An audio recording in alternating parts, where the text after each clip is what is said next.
Fouts Boxing Breakdowns. Dmitry Bivol versus Canelo Alvarez. And we're going to be taking a look at why this was so easy of a fight for Dmitry Bivol. Go ahead and like, comment, and subscribe. Don't forget to check it out. And the full fight film study is going to be on Patreon after this. We're going to be watching it, going through it clip by clip, the whole fight. It's going to be awesome. Check it out. So we're going to be talking about how this fight was so easy for Dmitry Bivol. Well, number one, as Canelo approaches the line, he's got to get here. And Dmitry Bivol is going to control the space. Now, this is not really a punch. He just wants to see what Canelo is going to do because this is very similar position to the position that Canelo likes to be in when he throws his counters, right? The leaping left hook or his pull counters. Okay, so Dmitry Bivol wants to figure out at what positions it is that Canelo is going to be looking to attack him and what positions he's not, okay? This is very important as Dmitry Bivol continues to probe and check the guard of Canelo Alvarez and push him off his line, figuring out eventually that Canelo Alvarez is not really in position to punch when he's on the back foot, okay? So as Canelo starts to come forward, getting into that position, again, Dmitry Bivol continuing to check his guard, see what he wants to do, push him off to his back foot, finding the opening, and starts attacking him and setting up and layering his attacks, letting off the 2, letting off the 3, and then again, controlling and keeping Canelo off the front foot because Canelo is very front foot prone. Now, this is very, very, very important, okay, because when Canelo comes forward, and he comes forward here, this is going to be the point in which he likes to bring his back foot forward so he can take a step with his front foot so that he can close the distance between him and Bivol.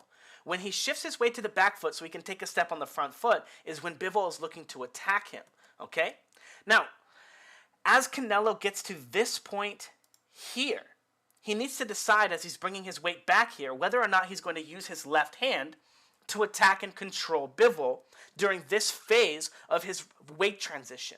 Okay? Bivol's already controlled him on the front foot. Now, as he leaves this position, he has to decide whether or not to control Bivol as well. As he doesn't, he moves to the back foot, and that gives Bivol the opening to enter the line and, how do I want to say this, alienate Canelo from the front half of his line, and then attack him while he's on the back half, and then again while Canelo tries to reposition himself and move back to the front foot where he's more comfortable, Bivol gets to make that same decision here. Now, instead of looking to control Canelo when Canelo gets to the front foot, when Canelo starts sliding to the front foot and bringing his weight forward, Bivol takes a step off the line, preventing Canelo Alvarez from getting his head to the other side of his target. Okay, so by not allowing Canelo Alvarez to cross his line here, it stops him from being able to hit him with the leaping left hook that Caleb Plant was getting hit with. Remember when Canelo would sit on the front foot and Caleb Plant would sit on the back foot right there and just wait? And then Canelo would use that leaping left hook? Well, Bivol is already taking a step off the line to create some distance and some space and then controlling Canelo. Again, Bivol has 2 decisions to make, okay? Or rather, Canelo. He has to decide when he's on the front foot here whether or not he's going to attack or he's going to have to fight on the front foot or he's going to have to fight here on the back foot, okay? And again, this is one of the biggest problems that Canelo had is that all of his traps are on the front foot, but Bivol could fight him and choose to interact with him when he was on the front foot or just leave, okay? Bivol had a very, very, very diverse style of offense. He was very flexible in this regard. Again, Canelo coming to the line, and often coming to the line and shooting a kind of a probing jab to open up his pendulum step to throw this big power punch. Now, what I want to focus on is how when Canelo Alvarez brings his weight forward, he's going to trigger the little kind of guard of Bivol as he realizes, okay, this is the point where he's going to be throwing his attack or he's going to move to the back foot. Okay? So either Canelo's going to attack here or he's going to move to the back foot, and then that's an opportunity for Bivol.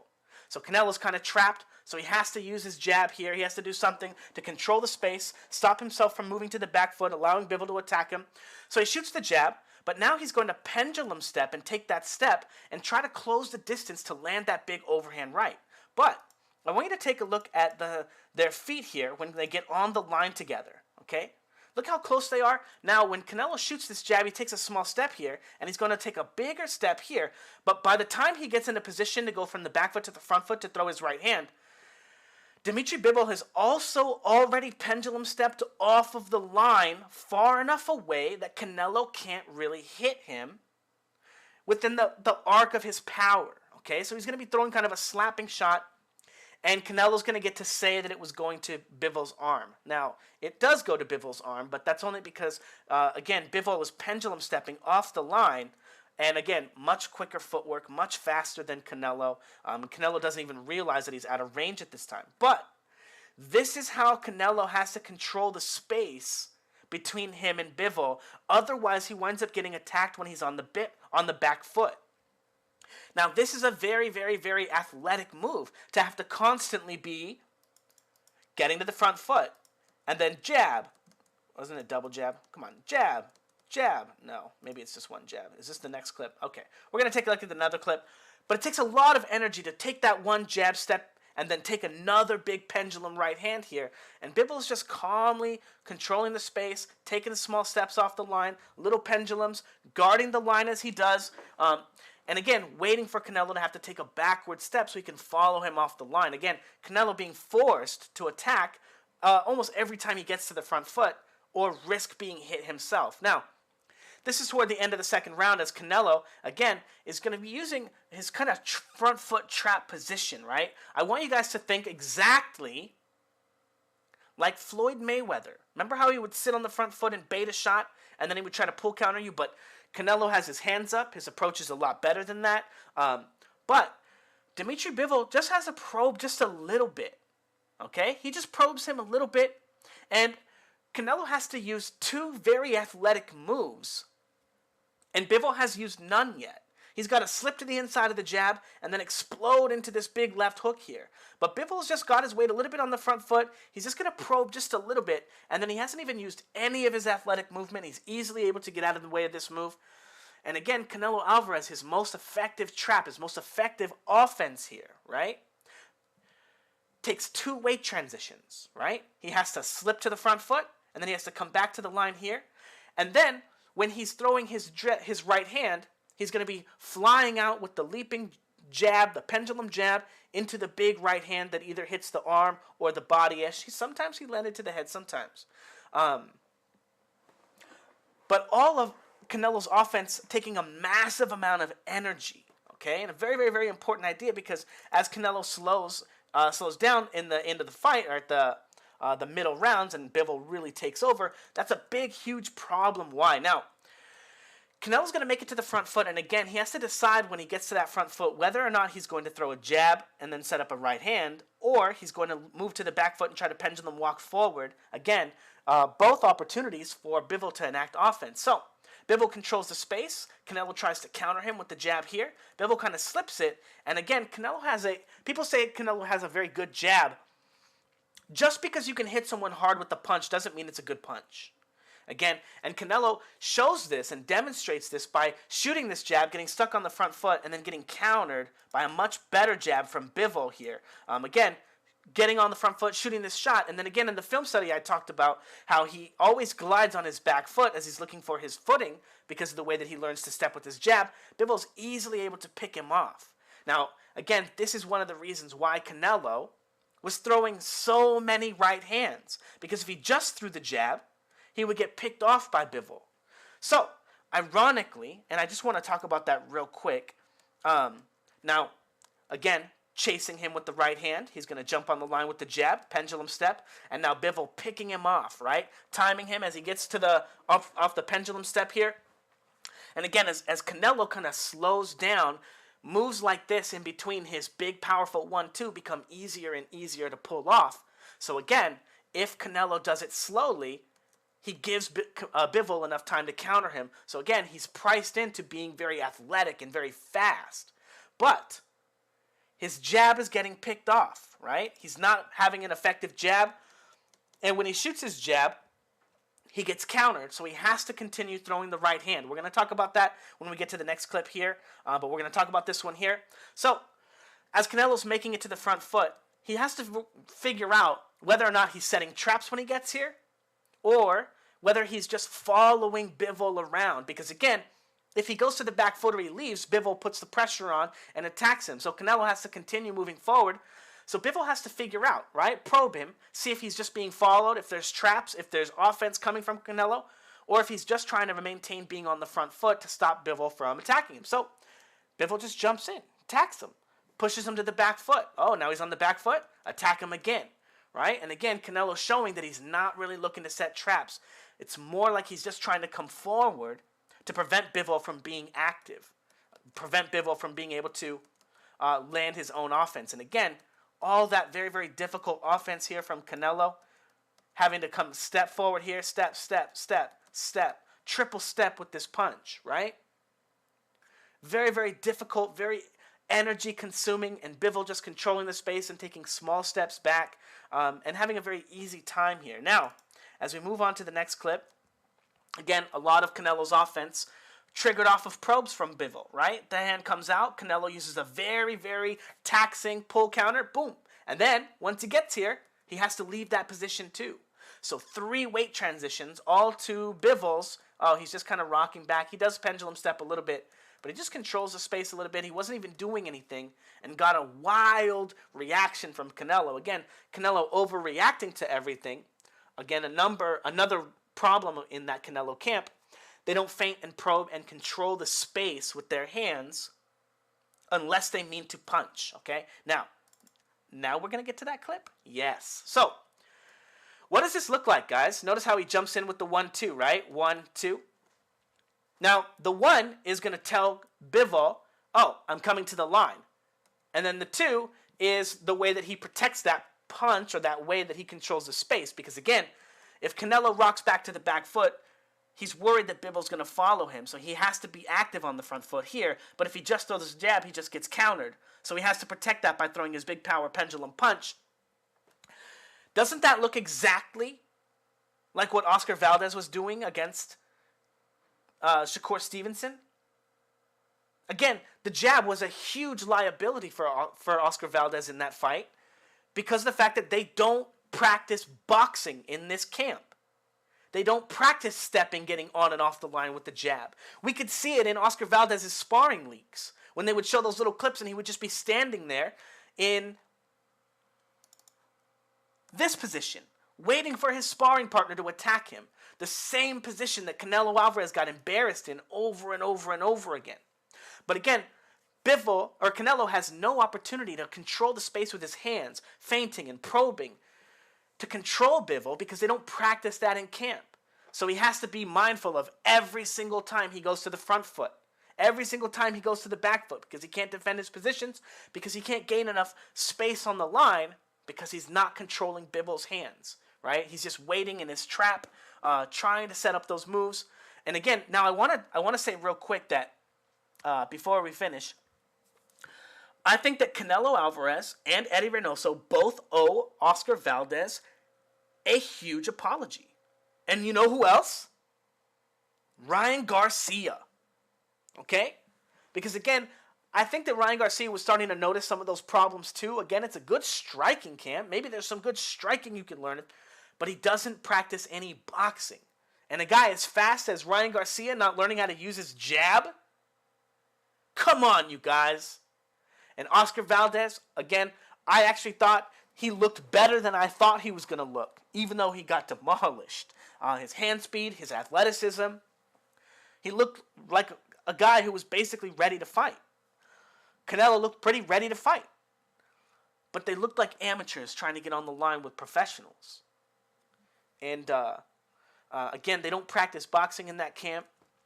And I think that Canelo owes Oscar Valdez a huge apology, and Eddie Reynoso too, because both of them threw his ass under the bus saying, oh, well, we prepared him fine, right? And what was their evidence for that going to be?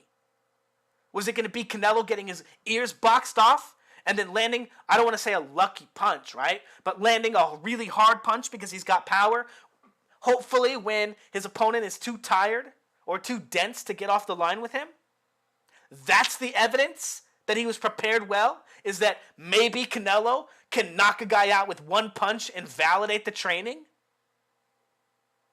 Come on, you guys. Anyway, Canelo, forced into throwing punches in order to control the space, put himself in a really horrible position, so that a lot of the fight wound up looking like this. Again, Canelo coming forward, jumping forward with the 1, Bivol picking it off, leaving the line, trying to control that shot. Canelo not even having the energy to let it go. But watch Bivol follow him back onto the line. And Canelo not able to even defend himself here. Not able to even find any counter punches like he's supposed to be so good at. And eating a lot of clean punches. Again, most of the scenes looking a lot like this past the 5th round here, with Canelo jumping off the line with very, very basic offense, 1-1-2, slap, slap, and then Bivol just being happy to jump back on the line and annihilate him with big punches. Again, Canelo couldn't really control the space with his feinting or his probing. Everything he did, like Bivol said, he did with power. And he was always trying to hurt Canelo or Bivol.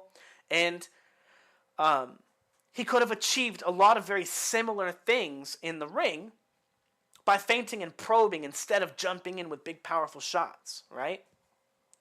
Anyway, the fight went exactly how I thought it would, except for, number one, I thought if Canelo couldn't hurt Bivol, Canelo would tire for sure, and Bivol would be able to tire him out every single round, so that if it got here, I thought for sure Bivol would knock Canelo out. I thought that for sure, but I didn't actually think that.